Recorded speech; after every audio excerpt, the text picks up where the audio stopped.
Alô, fera! Sou o professor Velozão, do curso Júris, preparando você para o CFO e para o Enem, e para o EMA, e para os grandes vestibulares do Brasil, como o FUVEST e o UERJ. A nossa aula hoje vai se basear em imunização. Imunização é um dos assuntos mais importantes que nós temos, onde nós tivemos, por exemplo, no Enem, a maior porcentagem já feita do Enem até agora foi usando imunização. Ora, a imunização está dizendo para nós, nós nos ficarmos imunes a certas doenças que podem aparecer na nossa vida, certo? E o grande lance da imunização é exatamente a produção de anticorpos, certo? Então, através dos anticorpos, é que nós podemos nos tornar imunes a certas doenças, como vírus, doenças causadas por vírus, por bactérias, protozoários e outras doenças muito usadas na nossa vida cotidiana. Inclusive, no momento atual, estamos enfrentando um problema seríssimo, que é o vírus, coronavírus, né? Exatamente, uma virose e também, no caso, ela será combatida principalmente através de imunização, ou seja, através da produção de anticorpos, beleza? Bem, está se aproximando para nós agora exatamente a vacinação contra a gripe, né? A gripe que vai ser feita agora dia 23, segunda-feira, e essa vacina, ela já contém o quê? Exatamente o vírus da principal gripe do momento, que está sendo feita a imunização. Então essa vacina, ela contém um vírus que ele não está vivo, porque se ele estivesse vivo, ele causaria a gripe, né? No entanto, ele está atenuado ou morto, certo? Ele está quase morto, né? Então ele não é capaz de desenvolver a doença. Mas o vírus, no caso da gripe, que está na vacina, esse vírus, ele vai desenvolver, fazer com que nossas células do sangue, chamadas linfócitos, o linfócito, principalmente o linfócito B e o linfócito T, que são os principais tipos de células para produzir anticorpos, vão produzir anticorpos, ficar na memória deles, para sempre que o vírus aparecer, o vírus da gripe, nós estarmos prontos para nos defender dela, beleza? Então vamos lá. Ora, a vacina, ela contém exatamente o chamado antígeno. Ora, o antígeno é toda a substância agressiva ao nosso organismo. Por exemplo, quem seria o antígeno de uma vacina? Por exemplo, pode ser um vírus, certo? Pode ser uma bactéria, tá certo? Ou pode ser um protozoário, mas os principais são vírus e bactérias, certo? Mas pode ser também protozoários, né? Então esses elementos é que são os principais antígenos que nós temos, certo? E esses antígenos é que são agressivos ao nosso organismo. Um vírus, por exemplo, uma bactéria, um protozoário, etc. Beleza? Bem, então esses antígenos é que são os organismos agressivos para nós. Mas nós temos também, por exemplo, antígenos, como por exemplo, o veneno, por exemplo, de uma cobra, ou o veneno de uma aranha, tá certo? Ou o veneno de um escorpião, tá certo? Então esses elementos, por exemplo, produzem venenos, e no caso, os escorpiões, por exemplo, as aranhas e as cobras venenosas, essas cobras têm veneno, e esse veneno para nós é o quê? É o antígeno, tá certo? Então, no caso, não está na vacina, mas o veneno é aplicado ou induzido ou introduzido no organismo, e o organismo, ao receber esse veneno, ele passa a produzir substâncias capazes de defender ou eliminar o antígeno, que é o veneno, e são os anticorpos, certo? Então, para nós, a vacina, ela contém o antígeno, que seria um vírus, uma bactéria ou um protozoário. Por exemplo, a hora que, por exemplo, produzir a vacina contra o coronavírus, essa vacina, ela vai ter nela o vírus coronavírus atenuado, certo? E a pessoa, ao receber essa vacina, quando ela estiver pronta, né, que for produzida, as pessoas passarão a produzir anticorpos específicos a esse tipo de vírus, que no caso seria o corona, beleza? E aí seria o quê? A imunização sendo feita pela vacina, ela vai induzir com que ocorra a imunização, certo? Então a vacina para nós, ela previne, tá certo? A vacina previne uma doença, então para nós, a vacina vai prevenir, certo?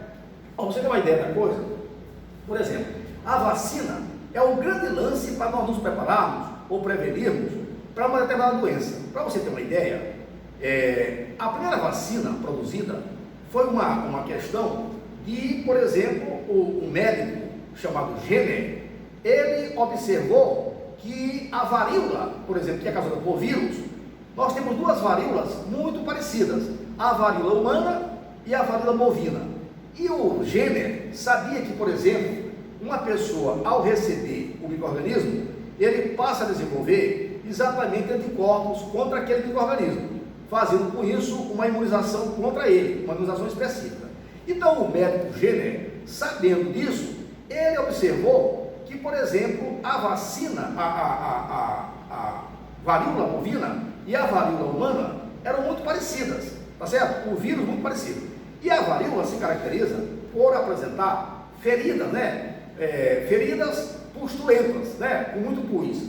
E no caso do pus, nós sabemos que no pus estão células, por exemplo, como leucócitos mortos e vírus também, ou bactérias mortas, tá certo? Porque os leucócitos, ao tentar defender aquela doença do vírus, no caso, ou então no caso causado pela bactéria, ele observou que aquele pus continha não só leucócitos mortos, mas também o vírus da varíola morto também.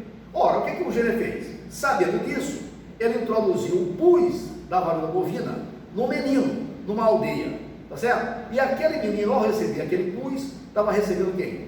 Uma carga de vírus mortos, tá certo? E esses vírus mortos induziram o quê? O menino a produzir anticorpos específicos, e aí quando chegou um surto de varíola nessa aldeia, todas as pessoas apresentaram um quadro de varíola, menos o menino. Ali foi o grande passo da imunização, ou seja, ali foi o passo que deu início a nós termos a vacina, que é a melhor prevenção para nós termos a prevenção, principalmente para as doenças viróticas, né? Que fazendo a bactéria, nós conseguimos matar a bactéria com antibiótico, já nós não conseguimos matar vírus com antibiótico, bem? Então com isso nós temos o quê? Já sabendo que a imunização, ela começa com a vacina, induzindo as pessoas a produzir os anticorpos através dos linfócitos B e T, e esses anticorpos é que vão ficar na pessoa, esperando com o momento que o vírus chegar, uma bactéria, ele ser eliminado pela defesa do nosso organismo, beleza?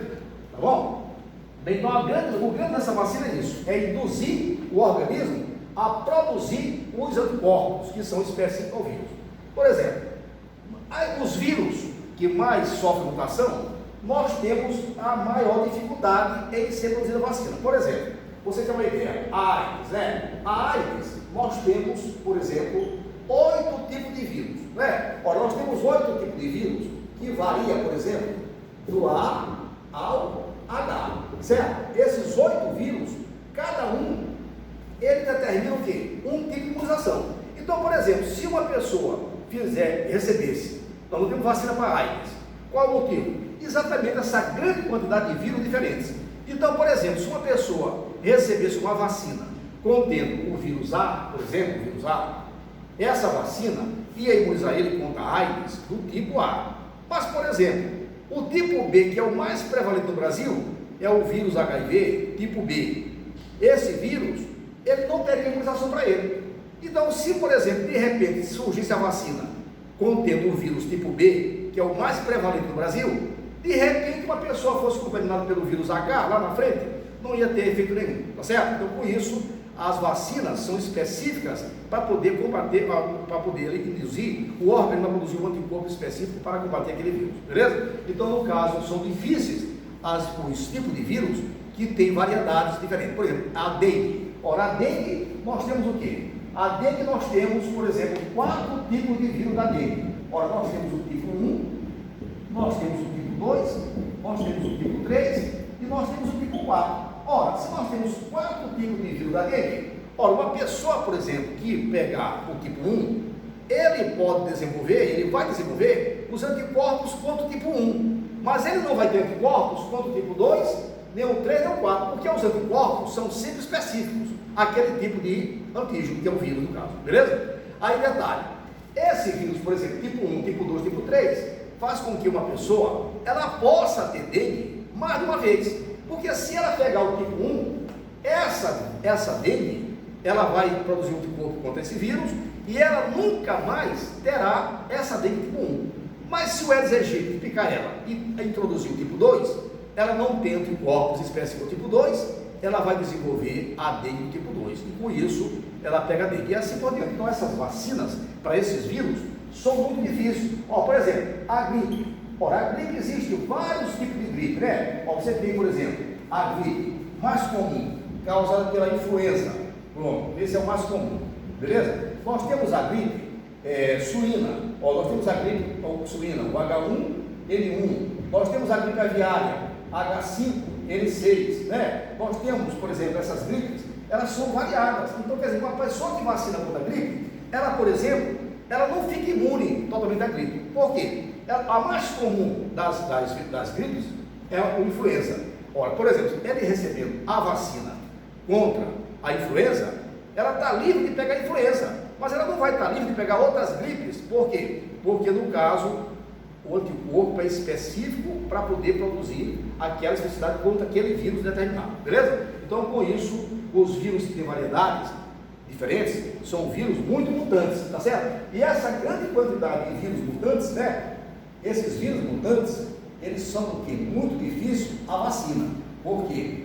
Você tem vários tipos dele e, no caso, as vacinas são sempre o quê? Específicas ao tipo do vírus, tá certo? Então, com isso, se torna mais difícil, tá certo? Então, vamos ver. Então, esses vírus também, que vão ser muito mutantes, são os vírus mais mutantes, ou seja, os chamados retrovírus. Esses vírus retrovírus é que são exatamente o quê? Os elementos mais mutantes. Então, com isso, esses vírus são os mais difíceis de fazer o quê? Fazer exatamente a vacina, tá certo? Então, no caso, retrovírus. Os retrovírus geralmente contêm o ácido RNA, tá certo? Esses que são os vírus capazes de dificultar a produção da vacina, beleza? Então, não se esqueçam, a vacina, o grande lance dessa é induzir o organismo a produzir os anticorpos, porque quando você recebe uma vacina, por exemplo, segunda-feira agora, será aplicada a vacina contra a gripe, né? A gripe. Bem, essa vacina, ela vai ter nela exatamente quem? Um vírus atenuado, ou um vírus morto, certo? Praticamente morto. Ora, esse vírus, ele não é capaz de desenvolver a doença na gente. Nós não pegaremos, você recebendo a vacina, você está pegando o vírus, que está lá morto. Mas esse vírus não vai fazer com que você desenvolva a doença, mas ele vai levar aqui aos nossos linfócitos produzir anticorpos específicos a ele, ou seja, ficarmos preparados para a hora que o vírus chegar, nós estamos prontos para defender a gente, certo? Então essa que é a finalidade da vacina. Então, com isso, a vacina é uma prevenção que nós temos contra as principais doenças que existem, tá certo? E a maior dificuldade que nós temos na vacina é quando os vírus são mutantes. Então, os vírus mutantes para nós se tornam mais difíceis, beleza? Para fazer a vacina. Bem, então aí nós temos o caso da vacina. Mas no caso dele, nós temos o veneno. O veneno, por exemplo, o veneno, ele não é um organismo, mas ele para nós é um antígeno, tá certo? É uma substância agressiva ao nosso organismo. Detalhe, quando eles, por exemplo, vão preparar o soro contra a picada de cobra, aranhas ou escorpião, esse veneno é introduzido aonde? É introduzido no cavalo. Ora, por que no cavalo? Ele é introduzido no cavalo porque o cavalo é o animal que nós temos mais resistente a veneno. E o veneno é um antígeno. Quando o cavalo recebe esse veneno, lá no Butantan é feita a preparação desse soro, certo? Então, quando eles aplicam o veneno no cavalo, qual o detalhe?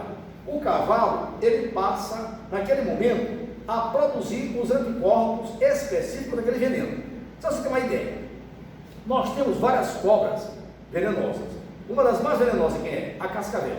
Nós temos também a jararaca, temos a coral, temos a cobra surucucu. Essas cobras são as mais venenosas do Brasil. Mas, por exemplo, cada cobra dessa tem um veneno específico. Então, por exemplo, quando no Butantan eles introduzem o veneno da cascavel no cavalo, o cavalo, nesse momento, está recebendo o antígeno, que é o veneno. E ele passa a produzir, naquele momento, os anticorpos específicos contra aquele veneno que é da cascavel.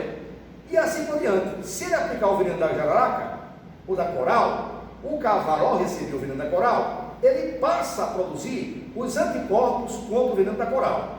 Então, esse veneno vai ser induzido para o cavalo produzir os anticorpos.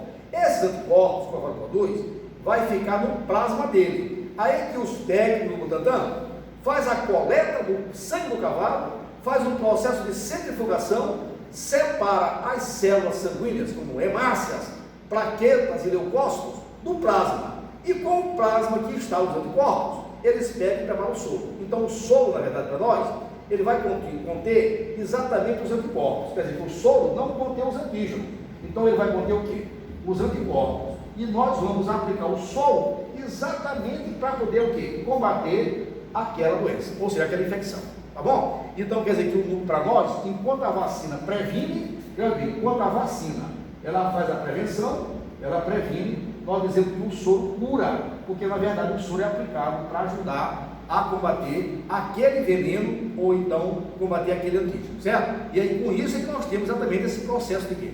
De imunização, tá certo? Então sempre que nós tivermos a vacina e o soro, nós temos uma relação entre prevenção e praticamente cura ou combate, certo? Tá bom? Então, bem, então no caso dos anticorpos, então o soro. E no caso das cobras, aranhas e escorpiões, o método é o mesmo. Por exemplo, no cavalo é aplicado o veneno da cobra, aplicado o veneno da aranha e aplicado o veneno do escorpião. Por exemplo, a UEMA, ano passado, jogou uma questão usando o quê?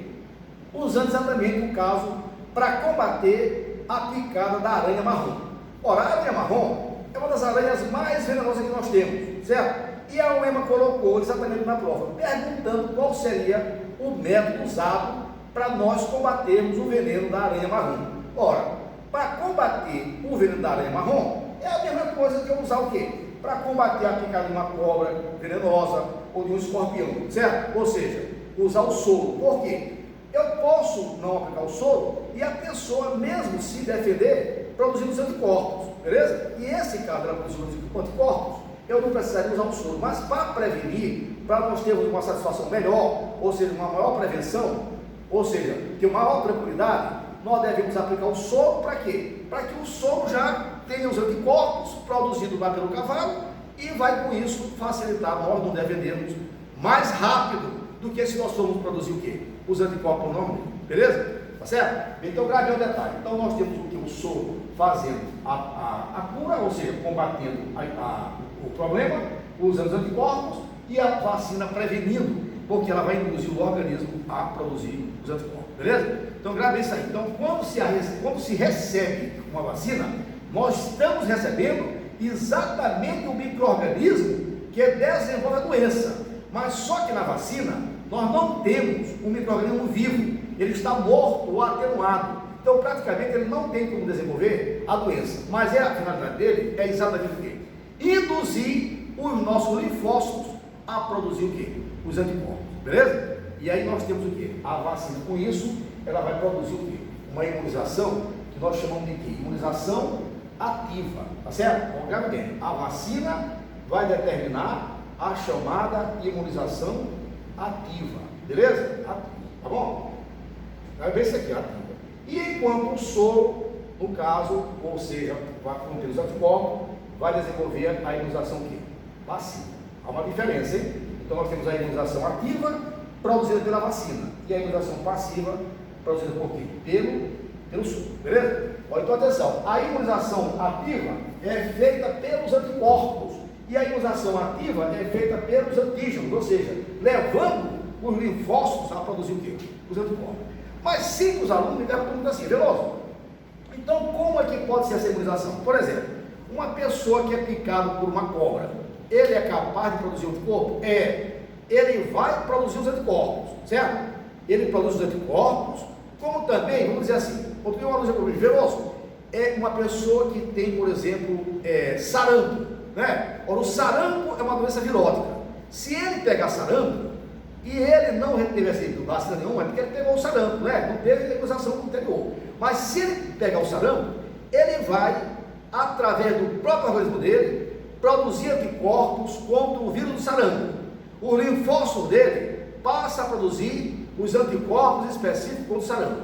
Essa pessoa não vai pegar mais o sarampo, porque o sarampo tem um tipo de vírus só, tá certo? Então, com isso, os anticorpos dele são específicos daquele tipo de sarampo, e no caso ele vai ficar imune a vida toda, beleza? E um detalhe interessante, aí no caso que ele produziu os próprios anticorpos por ele mesmo, nós temos uma imunização ativa natural, certo? Ou seja, ele fez a imunização, ele mesmo desenvolvendo o quê? Os próprios anticorpos, beleza? Isso porque ele mesmo desenvolveu, tá bom? Agora, por exemplo, no caso, se ele receber a vacina contra o sarampo, nesse momento, ele recebeu o vírus do sarampo que está atenuado, e ele vai, a vacina com isso, induzir o organismo dele o quê? A produzir os anticorpos, que quando ele, por exemplo, tiver contato com pessoas que tiverem sarampo, ele já está preparado para quê?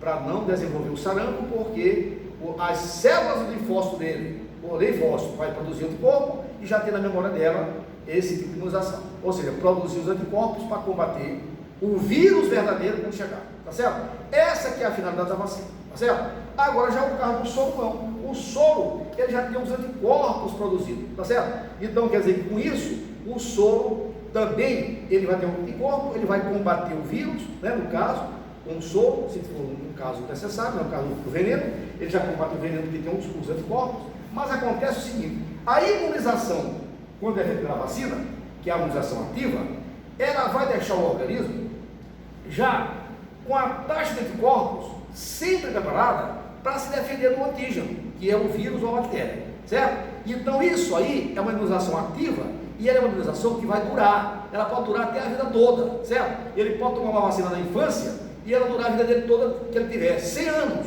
ele vai estar sempre imunizado para aquela doença, certo? Dependendo do tipo de vírus. Então com isso, a vacina, ela faz uma imunização para nós o quê? Uma imunização que é do tipo o quê? Do tipo duradouro, tá certo? Então quer dizer que enquanto a vacina leva uma imunização duradoura, o soro é diferente, porque o soro, ao ser recebido o soro, ele é excretado em até 48 horas ou até 72 horas. Então nesse caso, se ele receber o soro, essa imunização vai durar muito pouca, porque ele vai receber o soro, vai durar 48 horas dele, só os anticorpos, ou até 72 horas, e após esse período, ele já não tem mais anticorpos para se defender, tá certo? Então, para nós, não esqueça, a imunização passiva, que é feita pelo soro, ela é passageira, certo? Enquanto que a imunização feita pela vacina, ela é duradoura, certo? Pode durar até a vida toda da pessoa. Ele pode receber uma vacina na infância e durar o tempo todo, certo? É isso que eu estou falando sempre sobre vocês, a relação do soro com a vacina. Nunca esqueça, vacina previne, soro cura. A vacina contém o quê? Os antígenos. Quem são os antígenos? Exatamente quem? Os vírus atenuados, bactérias atenuadas, pode ser um veneno, uma cobra, uma aranha, etc. Né? Isso aí seria o quê? Os antígenos, né? E no caso, a vacina contém ele, certo? Agora, já no caso do soro, não. O soro, ele vai conter os anticorpos, tá certo? E um detalhe que você não pode esquecer, a vacina tem uma imunização duradoura, tá certo? Pode durar até a vida toda ou até certo ponto, até certo tempo, enquanto o soro não. A imunização é sempre pequena, ou seja, ela dura pouco e ela seria o quê? Renovável, né? Com o soro, porque os anticorpos não vão ficar no organismo. Mas sempre que ele produz o anticorpo, ou por ele mesmo, recebendo uma doença virótica ou bacteriana, e ele passando a produzir aquele anticorpo específico, naquele momento ele pode se imunizar para a vida toda, poderá se imunizar para a vida toda, e o soro não. O soro, ele é específico a cada antígeno e é produzido até certo momento, até 48 horas, 72 horas ou mais, tá certo? É muito pequena a imunização do soro, tá certo? Então uma é passageira e outra é duradoura, tá certo? Agora não esqueça, nós temos muitas doenças viróticas e temos muita doença bacteriana. Vou selecionar para vocês algumas doenças bacterianas e algumas doenças viróticas que nós podemos ter em relação a essa imunização, certo? Então, gravemente, os vírus, eles são muito, no caso mutantes, quando eles são vírus do tipo retrovírus, né? Ou seja, vírus do tipo do RNA presente, certo? Então, no caso, são mutantes. E os vírus mutantes são os vírus mais difíceis de quê? De produzir a vacina. Por quê? Porque são vários tipos de vírus e as vacinas são preparadas com um tipo de vírus e os anticorpos são específicos para cada tipo de vírus, beleza? Então, vamos ver algumas doenças viróticas, né? Algumas doenças viróticas que podem aparecer para você no vestibular, certo? Que eu acredito que se eu colocar para vocês alguma doença virótica na prova, eu vou selecionar aqui para vocês 10 para vocês, né? 10 doenças viróticas, vamos lá. Olha, vamos selecionar, por exemplo, o coronavírus, né? Coronavírus, certo? Está em evidência no momento, mas nós temos a dengue, tá certo? A dengue, nós temos a raiva, né? Temos, por exemplo, o ebola, tá certo? O ebola, temos as gripes, né? As gripes todas, né? O H1N1, né? O H1N1, temos, por exemplo, o H5, né? O H5N6, né? O H5N6, né? Que é a aviária, né? Temos também quem? Temos também o ebola, falamos, né? Temos também a influenza, né? Também a influenza, que é o mais comum, né? O mais comum é a influenza, né? O mais comum. Temos também a varíola, né? A varíola foi que deu o passo inicial para ser produzida a vacina hoje, né? Quando o Jenner, através da varíola bovina, introduzindo um menino, ele conseguiu fazer com que o menino ficasse imunizado para a varíola humana, certo? E ali foi o passo que ocorreu para nós termos a vacina hoje, que é o maior, a vacina para nós é a maior prevenção que nós temos para as doenças, certo? É a vacina. Não existe coisa mais preventiva do que a vacina, certo? A varíola, temos também o sarampo, né? O sarampo, beleza? Sarampo, quem mais? Doenças virosas. Temos, por exemplo, a zika, né? A zika, temos a chikungunya, né? Chikungunya, certo? Temos várias, né, doenças virosas, né? As mais comuns vestibular, chikungunya, né? Temos muitas doenças virosas, né? Quem mais? Aqui tem quantas? Tem 1, 2, 3, né? 4, 5, 6, 7, 8, né? Outra doença virosa também muito comum para nós, vestibulares, né? Temos a varicela, né? A varicela, beleza? Temos, quem mais? O papiloma, né? O papiloma, né? O papiloma é hoje muito usado, né? Para fazer a vacina contra o papiloma, né? O papiloma, que é o HPV. O HPV hoje está sendo muito, né? Divulgado, principalmente pela vacinação feita, né? Em crianças, né? Com 10 anos, 12 anos, para já prevenir contra o câncer de útero, né? É o papiloma, o HPV, tá certo? Então, essas são as principais doenças que nós temos viróticas hoje no Brasil e no vestibular, tá certo? Bem, agora entre as doenças bacterianas, vamos ver algumas para vocês. Essas aí são as mais comuns em vestibular, certo? E aí vocês têm as que podem cair para vocês mais frequentemente, né? Essas todas são muito comuns em prova de vestibular, certo? Agora temos como bacteriose, né? Ora, as principais bacterioses nas provas, aqui que estou para vocês, as principais imunizações, né? É contra bacterioses e viroses, certo? Entre as bacterioses, nós destacamos quem? Ora, podemos destacar entre a bacteriose, nós podemos destacar, por exemplo, para vocês, ó, a tuberculose, que estava ausente, começou a voltar novamente, né? Tuberculose, né? Temos também a hanseníase, né? Que está em evidência também, a hanseníase, beleza? A hanseníase ou lepra, também chamada, né? Lepra. Temos também a coqueluche, né? Que era muito usado no interior como tosse brava, né? Tosse comprida, né?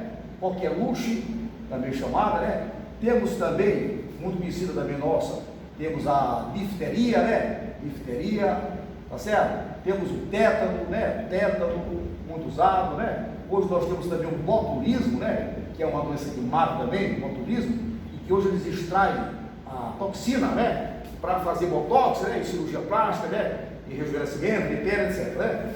Botulismo. Temos também, quem mais? Temos doença bacteriana, o tétano, o botulismo, temos casos de disenterias, né? As salmoneloses, né? Salmoneloses, temos a meningite meningocócica, né? Meningocócica, essa é bacteriana, né? Temos também a virótica, né? Meningocócica, essa aqui é bacteriana.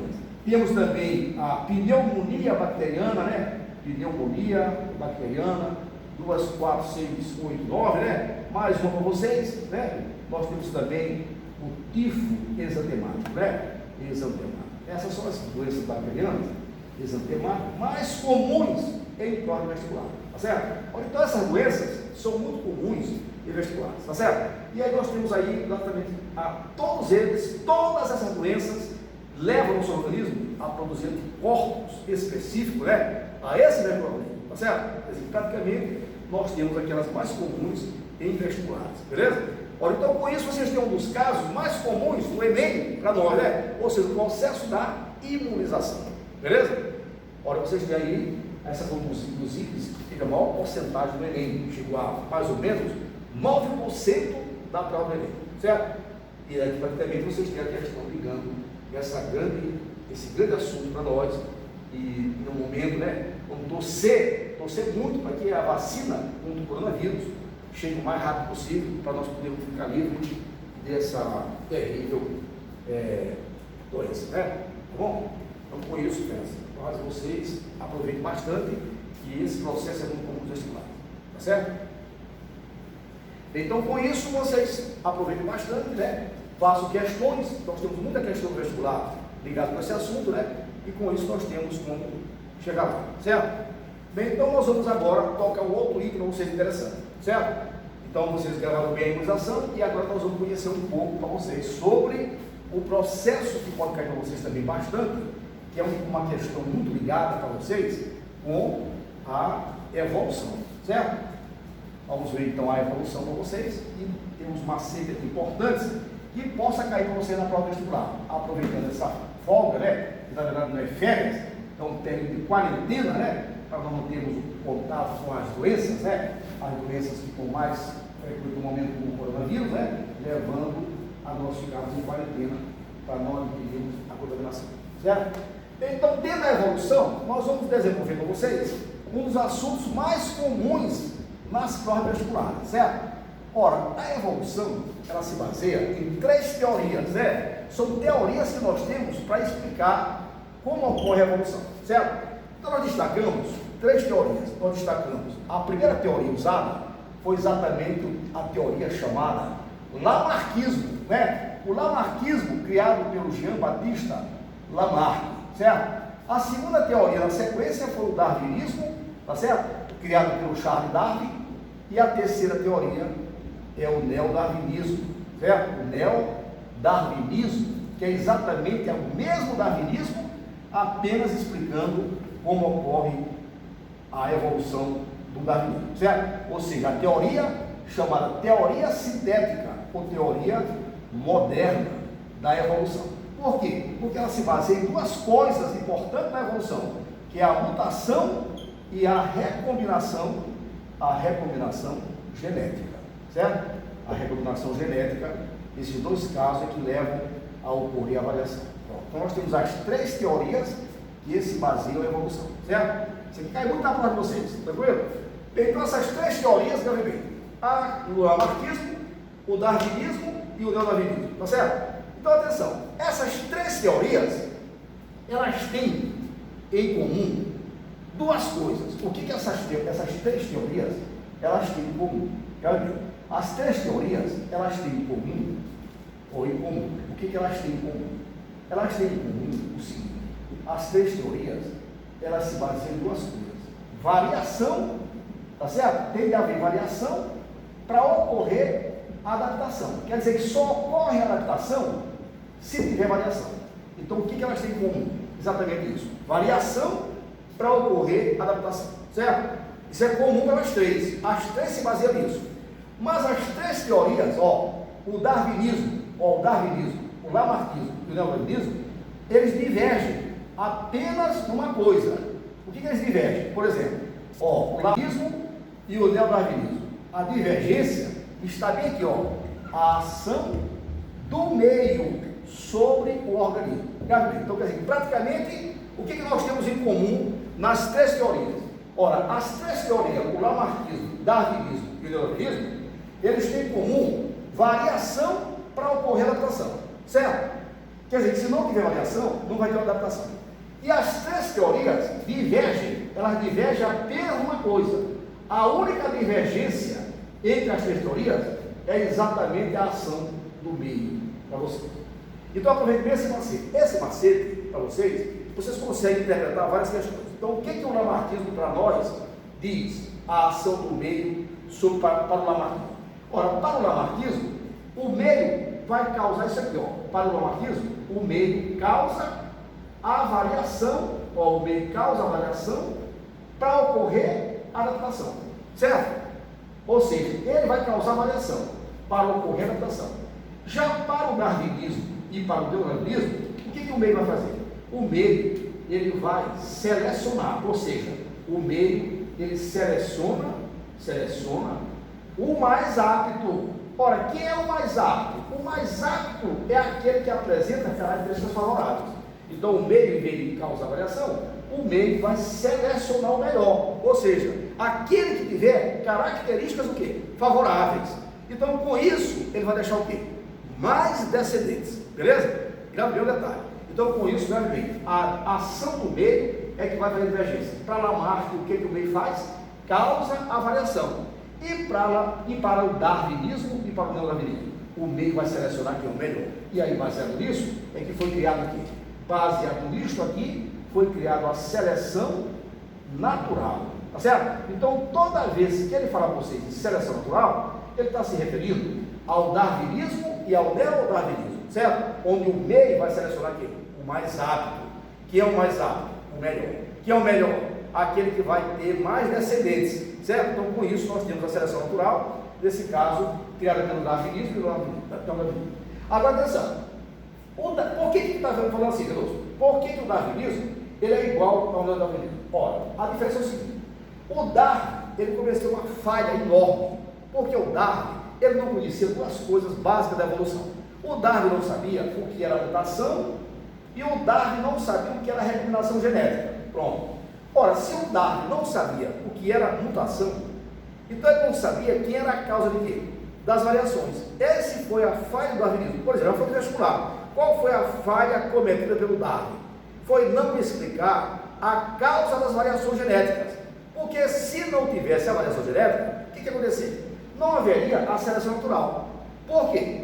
Porque se não tivesse seleção natural, não teria a evolução. Por quê? Porque com a variação genética, o meio seleciona o melhor e elimina aquele que não é melhor, certo? Então, consequentemente, não teria como selecionar ninguém. Ou eliminava todos, ou selecionava todos. Aí não teria seleção natural. Quer dizer que a base da seleção natural é a mutação. Porque a mutação vai causar o quê? As variações e o meio seleciona o melhor. Pra você ter uma ideia, todo livro, internet, bota para vocês a figura. Quando ele mostra o darwinismo, ele mostra o quê? Ele mostra a figura das girafas, né? Isso é muito conhecido nosso, por livros e na internet. Quando você olha as girafas do Charles Darwin, você observa que há girafas com pescoço longo e girafas com pescoço comprido. Ora, praticamente o que significa isso? Ora, nós temos girafas de tamanho diferente. Por que elas são de tamanho diferente? Porque tem variação, certo?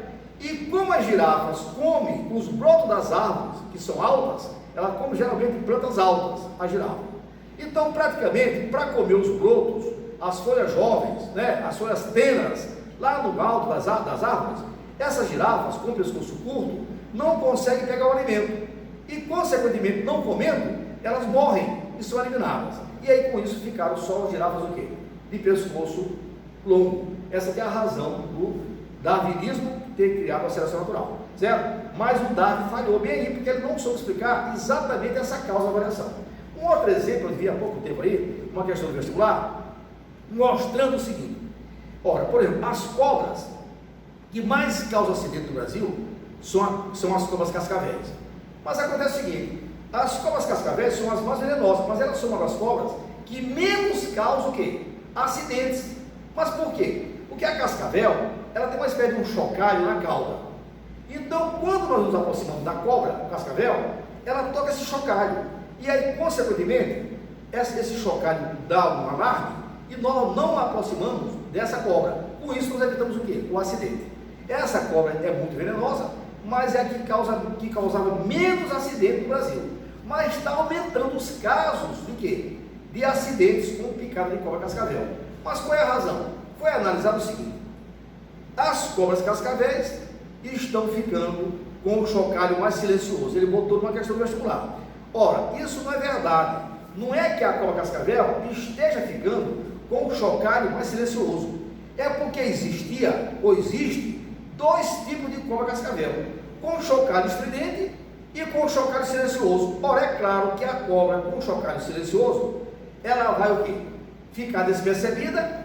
Praticamente os predadores dela, que é o homem, por exemplo, o principal predador dela, o homem, que é o principal predador, ele passa a não saber onde ela está para ser eliminada. E aí, com isso, essas cobras de chocalho silencioso vão ficando, enquanto que as cobras de chocalho estridente vão ser eliminadas. Com isso, nós teremos a seleção natural. E usando o quê? Aquele indivíduo que tem características favoráveis para ficar. Então, com isso, seleciona quem?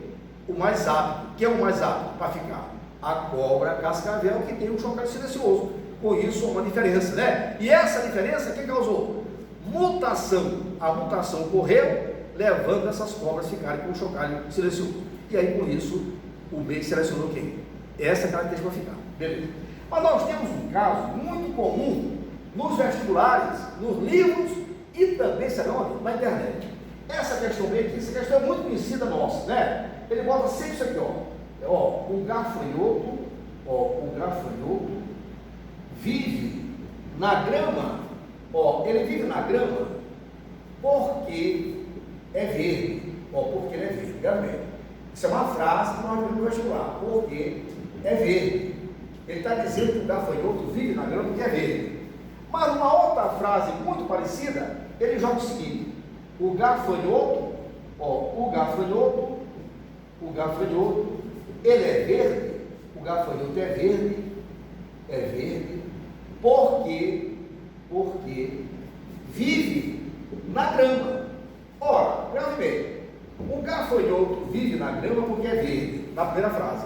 Na segunda frase, ele diz que o gafanhoto é verde porque vive na grama. Ora, a grama é o meio, a grama é o meio aqui e aqui.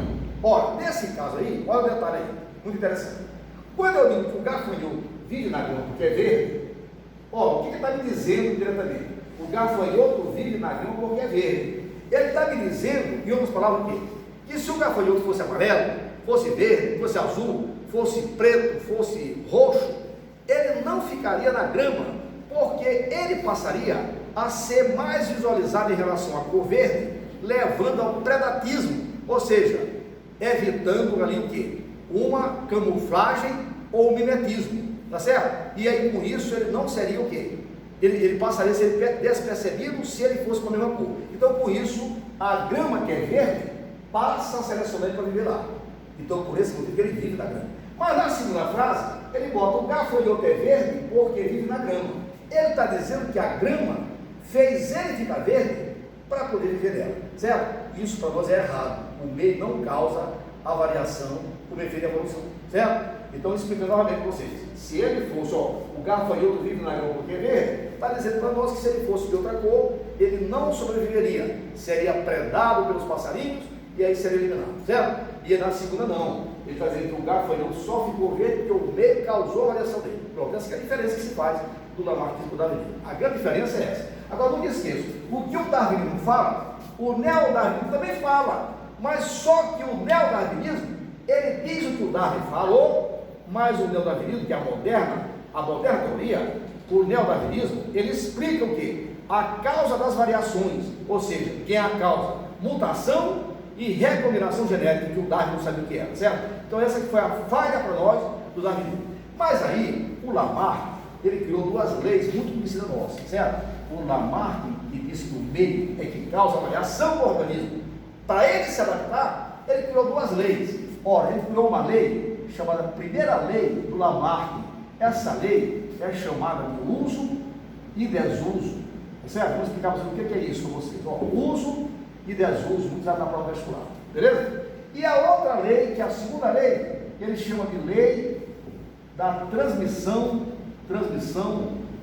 dos caracteres adquiridos. Vamos explicar para vocês o que é isso aqui, tá certo? Essas duas leis foram criadas pelo Jean-Baptiste Lamarck, beleza? Bem, então atenção. O que o Lamarck dizia na primeira lei dele? Uso e desuso. Ora, a lei do uso e desuso, o Lamarck dizia o seguinte: que aquele órgão que fosse mais usado, ele se desenvolveria mais, certo? Então, bem, quanto mais eu usasse um órgão, mais ele se desenvolvia. Por exemplo, para ele, as girafas que tinham o pescoço comprido, é porque elas tentando pegar os brotos das árvores mais altas, ela esticando o pescoço ficou longo. Pronto. Isso aqui é a teoria do Lamarck, a explicação dele. Bem, essa lei do uso e desuso, o que vocês acham para analisando? Será que o órgão, quanto mais eu usar, mais ele se desenvolve? Ora, observe bem, determinado órgão, por exemplo, o músculo estriado esquelético, por exemplo, o músculo esquelético estriado, esse músculo, como é o músculo aqui do braço, né, aqui do peito, né, da coxa, né, esses músculos do halterofilista, com os exercícios contínuos, esses músculos aumentam o tamanho da fibra muscular, certo? E aí eles passam a aumentar o tamanho dele, o volume dele. Quer dizer que uma lei dessa é válida para esse caso aí, certo? Isso aí vale. Está valendo. Vale também, se eu analisar, por exemplo, a paralisia infantil, uma doença virótica, né? A paralisia infantil, se eu analisar ela, é causada por um vírus, e ela atinge a perna da pessoa, da criança. A criança deixa de andar e a musculatura, ou seja, a perna dele atrofia. Então, com isso, essa lei está valendo, certo? E existem umas mulheres na Birmânia, chamadas mulheres girafas, que as mães colocam umas argolas no pescoço e com o tempo aquele pescoço vai aumentando o tamanho, certo? Isso aí está valendo para ela? Vale também, mas vale para esses pequenos, dessa pouca quantidade de órgãos. Mas, por exemplo, órgãos que mais nós usamos, o nosso coração, ele não aumenta de tamanho, o nosso cérebro não aumenta de tamanho, porque senão nós teríamos um coração muito grande e uma cabeça muito grande. E um dos órgãos que nós olhamos, nós mais observamos, é visão, é o olho. Nosso olho era para ser muito grande, porque ele é um dos órgãos mais usados. Então essa teoria do Lamarck, ela vale para pequenos órgãos, né? Poucos órgãos somente, certo? Mas o Lamarck comete um erro gravíssimo. Qual é o grande erro do Lamarck?